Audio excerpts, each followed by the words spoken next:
ओम शांति। आज का प्रश्न है, अति इंद्रिय सुख में रहने वालों की निशानी क्या है? अति इंद्रिय सुख में रहने वालों की निशानी क्या है? 14 मई 1977 की अव्यक्तवाणी। अतीन्द्रिय सुख में रहने वालों की निशानी क्या है? क्या है?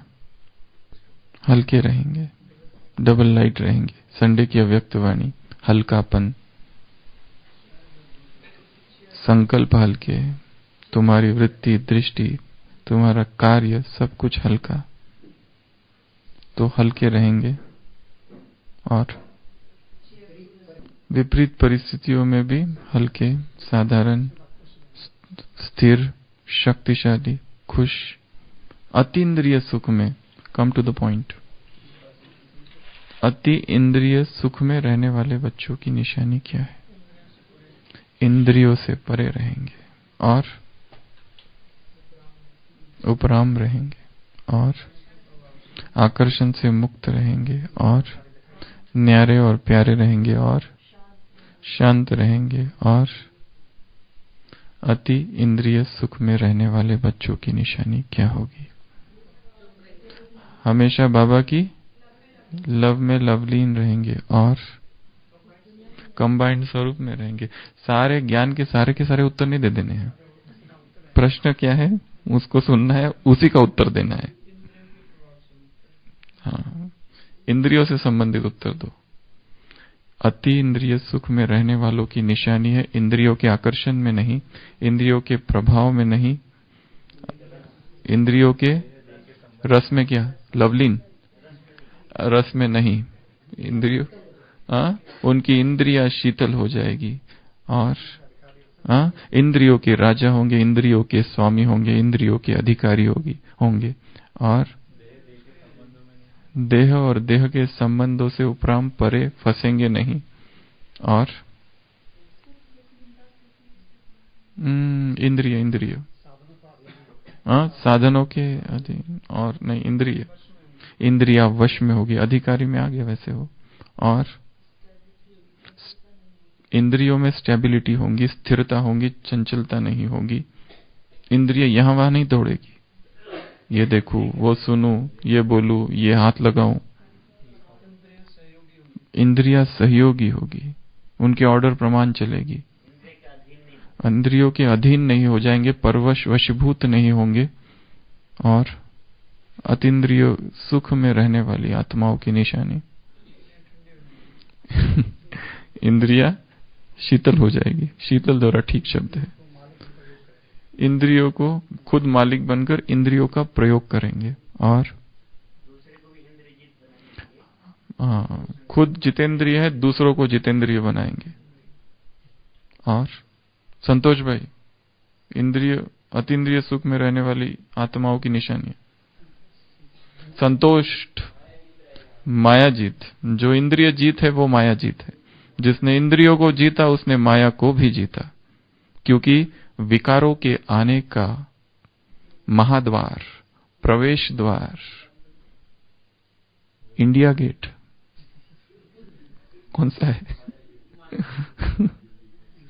राजधानी से प्रवेश करती है भपके के साथ, अपने पूरे गाजे बाजे के साथ, अपने सारे साथियों के साथ। अतीन्द्रिय सुख में रहने वाली आत्माओं की निशानी, प्रकाश भाई।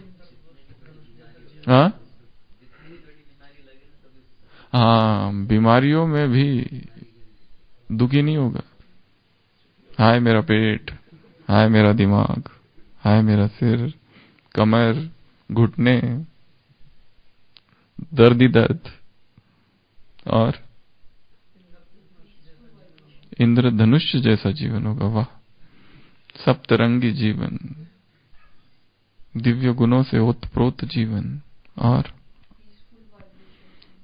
उसके वाइब्रेशंस पीसफुल होंगे, जिसकी इंद्रिय शांत होगी उसके। और यहाँ के रसों से मुक्त होंगे, फिर किस रसों में, ये तो बता दिया। इंद्रियों से संबंधित बातें, अब अतीन्द्रियों से संबंधित बातें बतानी है। ये हो गया निगेटिव साइड। एक पॉजिटिव साइड है, अतीन्द्रिय सुख में रहने वाली आत्माओं की निशानी। वो भी इधर इधर का ही है, इधर वाली बात है। सुखों का अनुभव करेंगे। कौन से? अलौकिक सुखों का अनुभव। मौजों के युग में जिएंगे। माई kingdom is not of this world. Jesus कहता है माई kingdom is not of this world. ये जो तुम्हारा लोक है, ये जो तुम्हारा देश है, मेरी दुनिया इस दुनिया की, ये दुनिया नहीं है। मेरी कोई और दुनिया है, कोई और लोक है। वो अतीन्द्रिय सुख का लोक है। ये जो इंद्रियों के लोक है, यहाँ के जो लोग हैं वो दूसरे हैं। हम किसी और लोक, अल्लाह लोक, हम किसी और जगत के हैं। हम कोई और प्राणी है, हमारी प्रजाति ही कुछ और है। हाँ? किसी और ग्रह से आए हैं हम, दूसरे ग्रह पर रहते हैं, अतीन्द्रिय सुख रूपी ग्रह में रहते हैं। तो बाबा ने क्या कहा उसके पहले? हिंदी के महाकवि एक हुए कवि सुमित्रानंद पंत, तप रे मधुर मन, लिखा है तप रे मधुर मन, विश्व वेदना में तप प्रतिपल, जग जीवन की ज्वाला में गल, बन अकलुष उज्जवल और कोमल, तप रे विधुर विधुर मन। विधुर किसको कहा जाता है? जिसकी पत्नी मर गई। यहां विधुर का अर्थ है जो एकांकी है, जो अकेला है, जिसका कोई नहीं, जो अकेला रह रहा है। विश्व वेदना में तप प्रतिपल, जगजीवन की ज्वाला में गल, बन अकलुष, कोई कलंक नहीं, कोई कलुषित नहीं, ऐसा पवित्र। हे मन, ऐसा पवित्र बन, उज्जवल और कोमल, ऐसा प्रकाशवान, ऐसा कोमल बन, तप रे विधुर विधुर मन, अपने सजल स्वर्ण से पावन, अपने सजल स्वर्ण से पावन, रच जीवन की पूर्ति पूर्णतम, स्थापित कर जग अपनापन, ढल रे आतुर मन। हे मन, ढल जा अब तू, शांत हो जा अब। क्या करना है तुझे? अपने स्वजल स्वर्ण से, सजल का यहां अर्थ है चमकदार, स्वर्ण से पावन, रच जीवन की पूर्ति पूर्णतम, जीवन की जो पूर्णता है उसको तुमको रचना है। पूर्णतम, पूर्णतम रूप से पूर्ति को रचना है, जीवन की संपूर्ति को। स्थापित कर जग अपनापन, सारा जग मेरा है, इस अपनेपन को स्थापित कर। उसके लिए ढल रे आतुर मन, तेरी मधुर मुक्ति ही बंधन, गंधहीन तू गंध युक्त बन, निज अरूप से भर, स्वरूप मन मूर्तिमान बन निर्धन, गल रे गल निष्ठुर मन।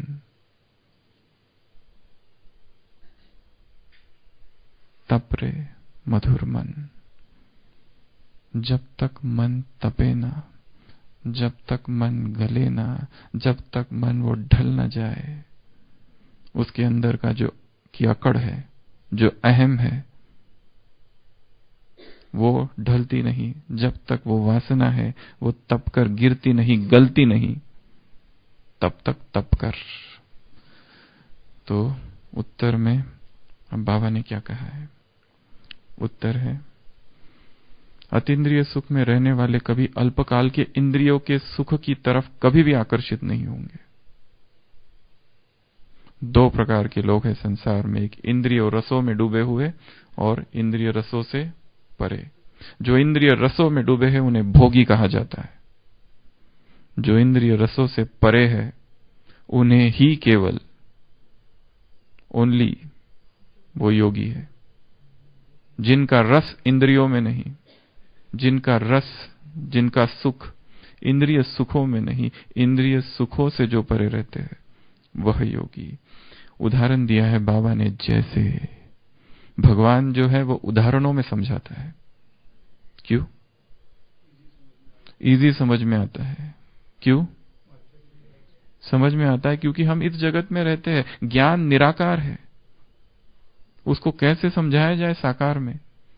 उस ज्ञान इज एब्स्ट्रैक्ट। तो भगवान इधर के शब्द लेता है, यहां के उदाहरण लेता है, उसको अपनी खुंटी के रूप में प्रयोग कर अपने ज्ञान को टंगाता है, उदाहरणों को। नहीं तो कौन से पंख, पंख है क्या कोई आत्मा को? पंख लगाओ उमंगों के, पहाड़ विघ्न के आएंगे उसको क्रॉस करो, हाई जंप लगाओ। कौन सी हाई जंप, कौन सा कंगन, कौन सी की कुछ है? सब अदृश्य, कुछ भी नहीं है। पर वो यहां के उदाहरण देता है ताकि हमारी बुद्धि को समझे। तो बाबा ने उदाहरण दिया, जैसे कोई साहूकार रास्ते चलते अगर कोई चीज पर आकर्षित नहीं होगा क्योंकि वह संपन्न भरपूर है, इसी रीति से अतीन्द्रिय सुख में रहने वाला इंद्रियों को सुखों को ऐसे मानेगा जैसे जहर के समान है, विष।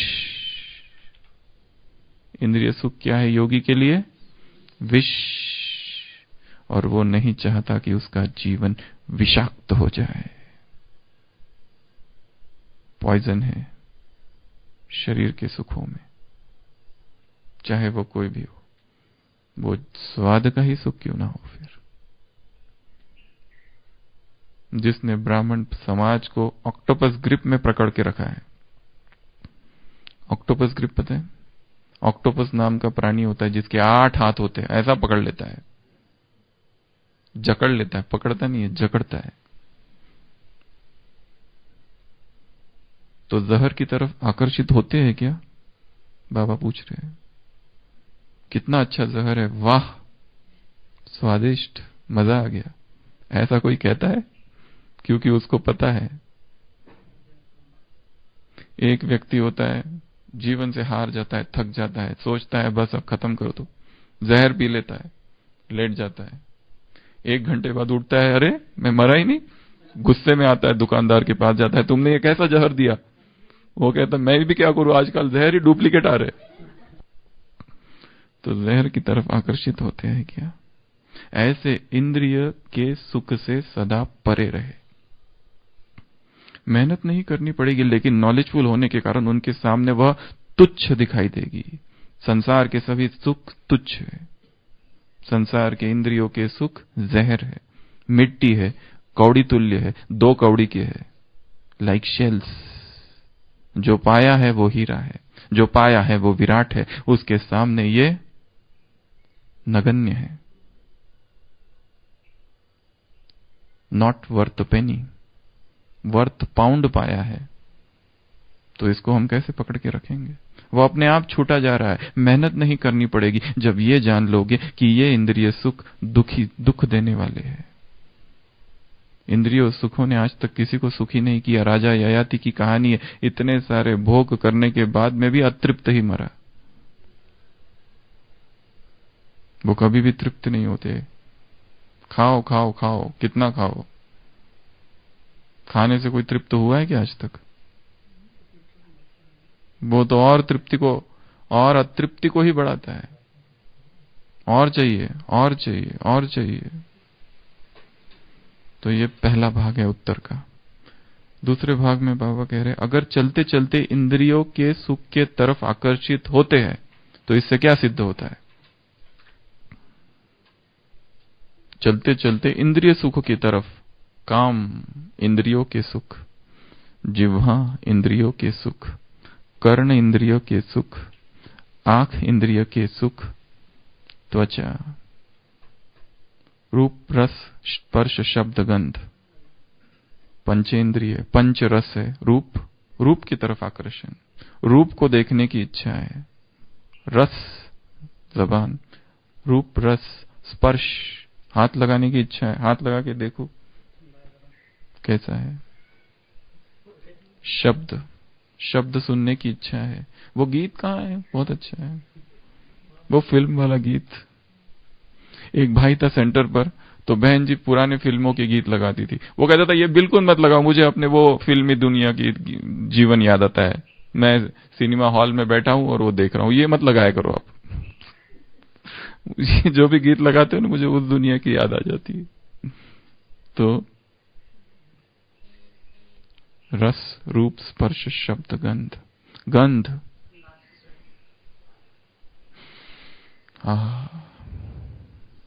उसकी तरफ आकर्षण। तो बाबा कह रहे, यदि चलते चलते, कहाँ चलते चलते? जीवन के मार्ग में चलते चलते इंद्रियों की तरफ आकर्षित होते, तो इससे सिद्ध होता है कि अतीन्द्रिय सुख की अनुभूति में कोई कमी है। इसका मतलब अमृत वेला पावरफुल नहीं हुआ है। इसका मतलब अमृत वेला बहुत कम समय हुआ है। इसका मतलब अमृत वेला अभी अभी बैठे और अभी भी 4:45 बज गए। इसका मतलब अमृत वेला अभी अभी झपकी लगते लगते निकल गया। इसका मतलब अमृत वेला बहुत ही सम आत्म अभिमानी स्थिति रही और बहुत ही कम समय शरीर से परे चले गए। इसका मतलब अभी बहुत ही कम समय भगवान से अकेले में बात की। इसका मतलब अपने आप से बहुत समय कम बात की। इसका मतलब शरीर खींच रहा है।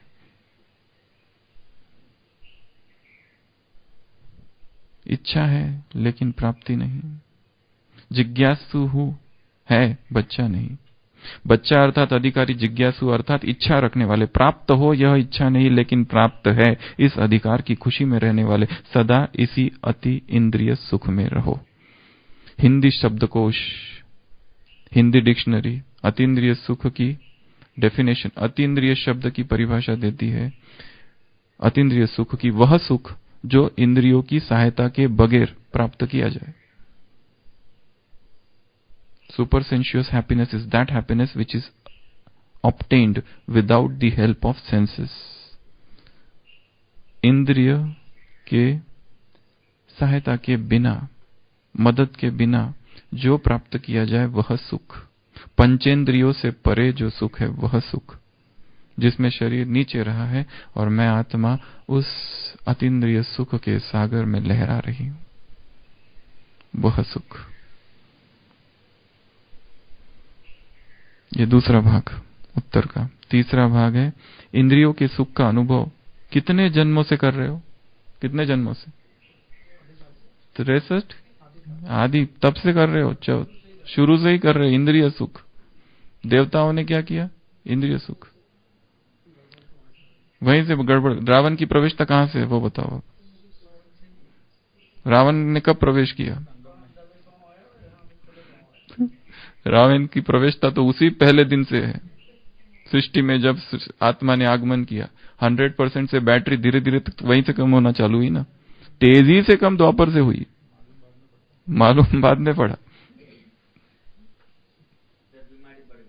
हाँ, डायग्नोसिस बाद में हुआ, पर उसकी प्रवेशता तो वहीं से हो गई। क्या प्राप्त हुआ? कमाया और गवाया। जब गवाना ही है तो फिर अभी भी उस तरफ आकर्षित क्यों होते हो? जब पता है इससे इतना नुकसान हुआ, जब पता है इससे दुर्गति हुई, जब पता है इससे अवनति हुई, जब पता है इससे आत्मा गिरी। ये जो गिरना है, क्यों गिरी आत्मा? इसी की वजह से। अतीन्द्रिय सुख की प्राप्ति का समय अभी भी थोड़ा है, या अभी नहीं तो कभी नहीं। इसका सौदा अभी नहीं किया तो फिर कभी नहीं कर सकेंगे। संडे की अव्यक्त वाणी आने वाली नहीं, जो गई। दूसरा भाग साधन और साधना। यज्ञ के स्थापना के समय दादियों ने कितना दिन तपस्या की? 14 वर्ष। हम 14 दिन तो करें तपस्या। कितना दिन माता जी? कम से कम 14 दिन। 14 दिन तपस्या अर्थात तपस्या। सच्ची साधना ही है, सच्ची तपस्या ही है बेहद का वैराग। 14 दिन तो वैराग में बिताए, 14 दिन तो बैठकर तपस्या करे। तो 14 दिन तपस्या अर्थात जिसमें मिनिमम कम से कम 4 घंटा नीचे बैठ के हो, जिसमें मिनिमम 2 घंटा मौन हो, जिसमें मिनिमम 4 घंटा डिजिटल डिटॉक्स हो, digital free zone, internet free zone. Internet free zone में बैठकर आत्मा तपस्या करे।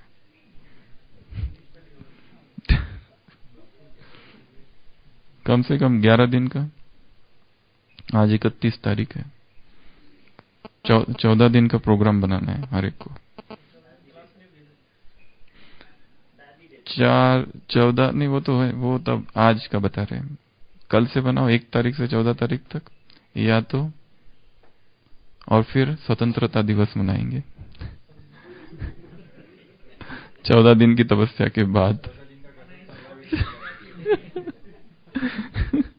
एक शराब पीने वाला व्यक्ति होता है, उसको शराब छोड़नी होती है, तो सोचता है कि मैं रोज शराब पीता हूं, ऐसा दृढ़ संकल्प करता है, पावरफुल, कहीं से कोई क्लास सुन ली होगी, तो पावरफुल संकल्प करता है कि अभी कुछ भी हो जाए। और उसमें वो सोचता है कि जब आप संकल्प करो और वो ठीक होता है, तो फिर अपने आप की थोड़ी शाबाशी भी देनी चाहिए। तो वो कहता है वो जो शराब खाना है उसके सामने से गुजरूंगा, पर उधर देखूंगा भी नहीं, पर गुजर के दिखाऊंगा। ऐसी हिम्मत। ऐसा नहीं मैं डरपोक थोड़ी ना हूं, पलायनवादी भाग जाऊं, शराब है चलो भागो, वो नहीं, उसके सामने से आंख मिलाते हुए जाऊंगा। तो वो शराब खाना होता है, मैं खाना, उसके पास से गुजरता है और पूरा क्रॉस कर जाता है। इतनी खुशी होती है उसको कि आखिर मैंने वो कर दिया जो आज तक नहीं किया। मेरे जैसा महारथी कोई और है? कोई नहीं है। फिर वो ये भी सुनता है कि जब ऐसी कोई प्रतिज्ञा ठीक कर लेते हो, तो अब अपने आप को थोड़ा इनाम भी देना चाहिए, सेल्फ रिवॉर्डिंग। तो वो कहता है आज मैं अपने आप को रिवॉर्ड देता हूं, एक तो आज ले ही लूंगा। इनाम भी तो देना चाहिए खुद को। इसको कहा जाता है सेल्फ रिवॉर्ड। जब कोई प्रतिज्ञा पूरी होती है तो खुद को शाबाशी देनी होती है, पैट योर बैक।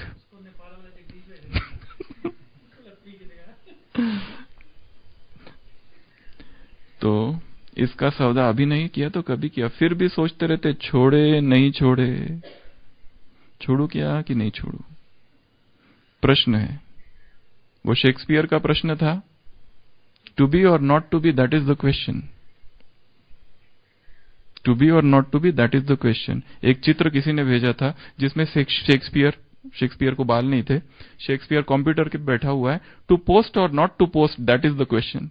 पोस्ट करूं कि नहीं करूं? आज के युग का शेक्सपियर कहता है पोस्ट करूं कि नहीं करूं, that is the question. Confusion है मन में, हर जगह कंफ्यूजन। तो यहां पर भी बाबा कह रहे फिर सोचते रहते छोड़ू कि नहीं छोड़ू, और पाते हैं कि न छोड़ने के फायदे ज्यादा दिखाई देते। क्यों छोड़ू? चल ही तो रहा है, पुरुषार्थ भी चल रहा है, तपस्या भी चल रहा है, रात में टीवी देखो, सुबह अमृत वेला भी हो रहा है, ऐसा नहीं कि अमृत वेला छूट रहा है, तो क्यों छोड़ू? और इतनी इंफॉर्मेशन तो मिलती है। एक भाई कह रहा ये सीरियल जो है ना, इसमें से बहुत अच्छे अच्छे पॉइंट्स मिलते हैं, फिर हम उसको भाषण में प्रयोग करते हैं। कौन से सीरियल से? वो डांस शो, कुछ कुछ अच्छा अच्छा चीजें बोल देते हैं बीच में वो लोग गलती से, तो वो हम नोट कर लेते हैं। पर वो अच्छी एक पॉइंट के लिए 1 घंटा देखना पड़ता है, तब कहीं मिलती है एक हाथ पॉइंट। मुरलिया ऐसे ही पॉइंट से, इससे कई गुना अधिक शक्तिशाली पॉइंट से भरी हुई है, पर वहां कुछ भी दिखाई नहीं दे रहा है, वहां ज्यादा दिखाई दे रहा है। कीचड़ में कमल, यहां कमल ही कमल है।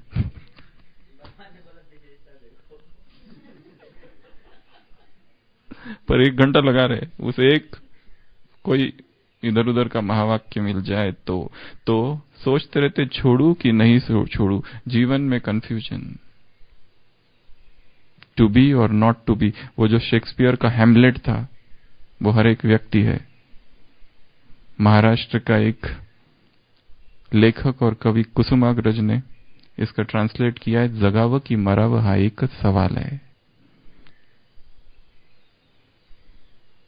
टू बी और not to be, this is the confusion. उस कवि ने लिखा है, अपने अनुवाद बहुत सारे इंग्लिश की किताबों को मराठी में ट्रांसलेट कर दिया। उन्होंने लिखा ये ट्रांसलेशन नहीं है, ये अनुवाद नहीं है, भावानुवाद है।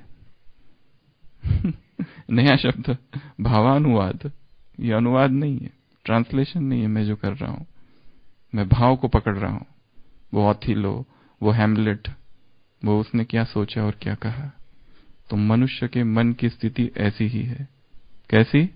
छोड़ू कि नहीं छोड़ू, करूं कि नहीं करूं, टीवी देखूं कि नहीं देखूं, पोस्ट करूं कि नहीं करूं, मैसेज करूं कि नहीं करूं, टेक्स्ट टाइप करूं कि नहीं करूं, रिप्लाई करूं कि नहीं करूं, फोन उठाऊं कि नहीं उठाऊं, बात करूं कि नहीं करूं, सो जाऊं अमृत वेले के बाद कि या नहीं सोऊं। हर जगह कंफ्यूजन है। हाँ, कौन सी? दो द्वंदी, दो दुरंगी। योग में वो हमारे हाथ में ही नहीं है, सोऊ नहीं सोऊ, योग में वो अपने आप ही हो रहा है। तो हर जगह पर कंफ्यूजन है। शाम के समय योग में जाऊं या कुछ कहीं घूमने फिरने चले जाऊं,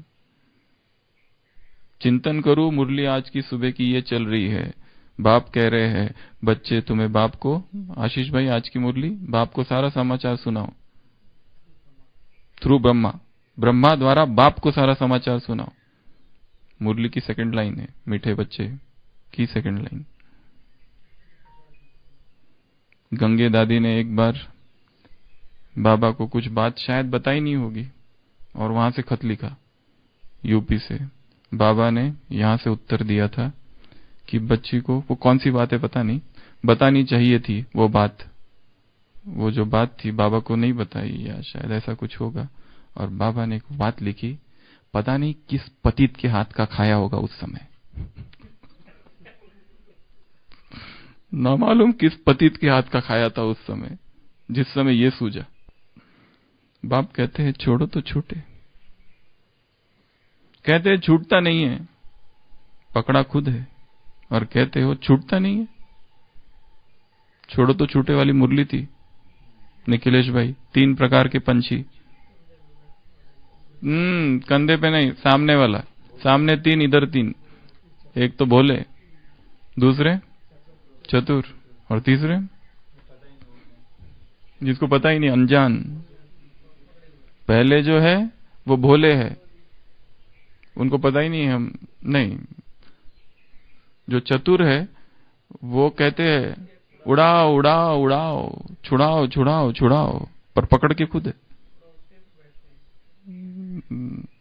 भोले है, भोले क्या करते हैं? उड़ना है। और अनजान वाले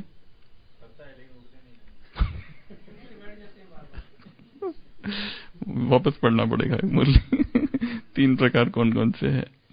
तो छोड़ो तो छूटे, पकड़ा खुद है और कहते हो छूटता नहीं, रचता तो आप हो ना, बार बार ठोकर मत खाओ। ये लिख के रखना है वाक्य अपनी डायरी पर, अपनी किताब में, अपने शीशे जहां रोज देखते हैं ना, आईना, बाथरूम में, शीशे में, हर जगह। कौन सा क्या लिख के रखना है? बाबा की महावाक्य है, बार बार। कितनी बार? कई बार।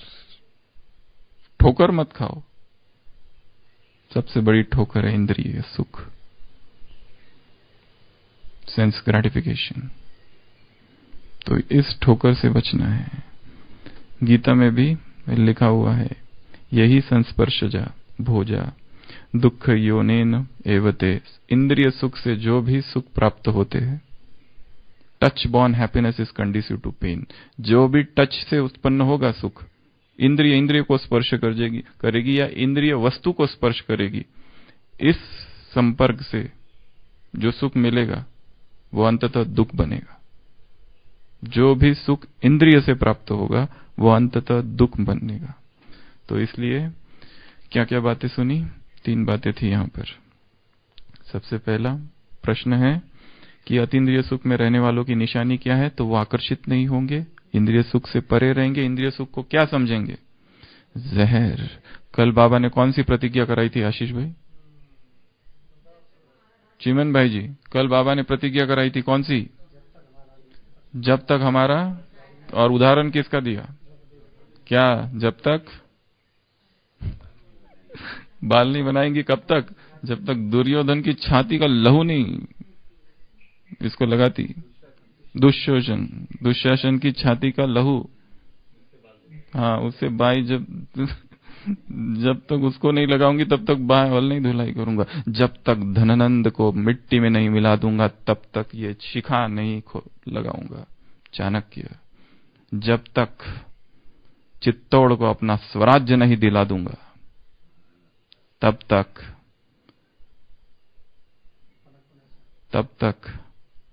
शैया पर शयन नहीं करूंगा, तब तक किसी भी पात्र में भोजन नहीं खाऊंगा, जब तक चित्तौड़ को स्वराज नहीं दिला दूंगा। ये प्रतिज्ञा है आत्माओं की, महाराणा प्रताप की। तो ऐसी भीष्म, आजन्म अविवाहित रहूंगा, वंशहीन रहूंगा, वंशहीन जीऊंगा, ये मेरी अखंड प्रतिज्ञा है। भीष्म प्रतिज्ञा। और जिस एक्टर ने ये काम किया वो खुद भी अविवाहित रहा जीवन भर, अब तक भी, अभी भी अविवाहित है। ये प्रतिज्ञा का उसके जीवन पर प्रभाव पड़ गया। एक्टर तो था, भीष्म का पार्ट किया, पर भीष्म का पार्ट करते करते वो किरदार उसके अंदर इतना घुस गया कि उसने जीवन में ही प्रतिज्ञा कर ली कि आज तक भी अविवाहित है, 50 के ऊपर उम्र है। तो ऐसी भीष्म प्रतिज्ञा, ऐसी द्रौपदी की हुई प्रतिज्ञा, ऐसी बाबा ने जो कल प्रतिज्ञा किया, चाहे कुछ भी हो जाए, जब तक स्वराज्य नहीं मिलेगा चैन से नहीं सोएंगे, जब तक विष पीना बंद नहीं कर देंगे, ऐसी प्रतिज्ञा। तो यहां बाबा कह रहे हैं, पहली बात, इंद्रिय सुख क्या है? जहर, विष, पॉइजन, रिजेक्ट, त्यज दो उसको। दूसरी बात बताई कि अगर आकर्षण हो रहा है, इसका मतलब अतीन्द्रिय सुख कम है, इसका मतलब योग का चार्ट कम है, इसका मतलब अभी भी ज्वाला नहीं बनी है, इसकी मतलब अग्नि नहीं बनी है। कल कहा था मुरली में बाबा ने, ये अग्नि यहां जलाओ तो वहां की जो अग्नि है भ्रष्टाचार और अत्याचार की, उसको ये खत्म करेगी और दूसरा काम करेगी, जो परमात्मा संदेश है वो तुम फैला सकोगे, आत्माओं को शीतलता का अनुभव कराओगे। तो हमारा योग क्या बन जाए निखिलेश भाई? आग। कैसी आग? धधकती आग। दिखाई देना चाहिए आग आ रही है चलती फिरती। आप आए तो लोगों को गर्मी हो जाए, वो अपना कंबल और ये सब बाहर कर दे। गर्मी कहां से हो रही है? पसीना आ जाए पूरा। तिब्बत में हीट योगा करते हैं लोग।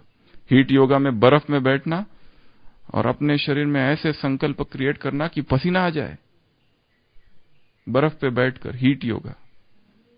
लोग उनका जांच करने गए थे, ये ढोंग तो नहीं कर रहे, झोल तो नहीं है कुछ। तो ऐसी तपस्या, संकल्पों में इतना बल है कि बर्फ पे बैठा है व्यक्ति, परंतु पसीना आ रहा है उसको। और फिर उनका नियम है कि जो कपड़े पहन के है, जिसके कपड़े जितने ज्यादा भीगेंगे वो पहला नंबर पसीने से, उसके आधार पर नंबर दिए जाएंगे। ठंड का मौसम है, माइनस में टेम्परेचर चल रहा है, बर्फ पे बैठे हुए और संकल्पों से पसीना लाओ, और पसीनों से जिसके कपड़े जितने ज्यादा भीगेंगे वो नंबर 1 योगी। हीट योगा। तो दूसरी बात बाबा ने कहा, अगर इंद्रिय सुख खींच रहे, अगर चलते चलते चल ही रहे, मतलब अभी तक चलते चलते यदि वो खींचे, तो समझ लेना क्या? अतीन्द्रिय सुख कम है। समझ लेना अभी परमात्मा प्रेम से इतना भरा नहीं है। समझ लेना अभी योग का चार्ट बहुत कम है। समझ लेना अभी अमृत वेला ढीला ढाला चल रहा है, पावरफुल नहीं चल रहा है। अभी तक अमृत वेले को इतना इंपॉर्टेंस दिया नहीं है। अमृत वेले को इंपॉर्टेंस नहीं, और दिन भर प्रश्न पूछते रहते, संपूर्ण कैसे बने, समस्या को कैसे सॉल्व करे, घर में ये परिस्थिति है, सेवा केंद्र पर ये हो रहा है, ये भाई ये करता है, ये बहन ये करती है। 1000 प्रश्न जिनके कोई उत्तर नहीं है। उत्तर एक ही है, अमृत वेला। किसी से कुछ भी पूछने की जरूरत नहीं है, सीरीज बंद। एक ही उत्तर है, अमृत वेला। अमृत वेला बैठो 2 बजे, पूछो उससे जो सकल जगत का स्वामी है, जो ज्ञान का सागर है। अगर वो नहीं बता पाएगा, क्या ये टिमटिमाते दीपक बताएंगे? महासूर्य प्रकट हुआ है ज्ञान का, उसके पास उत्तर है सारे प्रश्नों के। उसको छोड़कर भाई जी घर में ये है, घर में वो है, ये करे वो करे, क्या करे क्या करे क्या करे, हे करावे किते करावे किते करावे किते करावे किते करावे किते करावे किते, ये करूं या वो करूं या वो करूं या वो करूं या वो करूं या वो करूं या वो। कविता है ऐसी एक। तीसरी बात बताई, कितने जन्म जन्म से इंद्रिय सुख तृप्त नहीं हुई क्या आत्मा अब तक?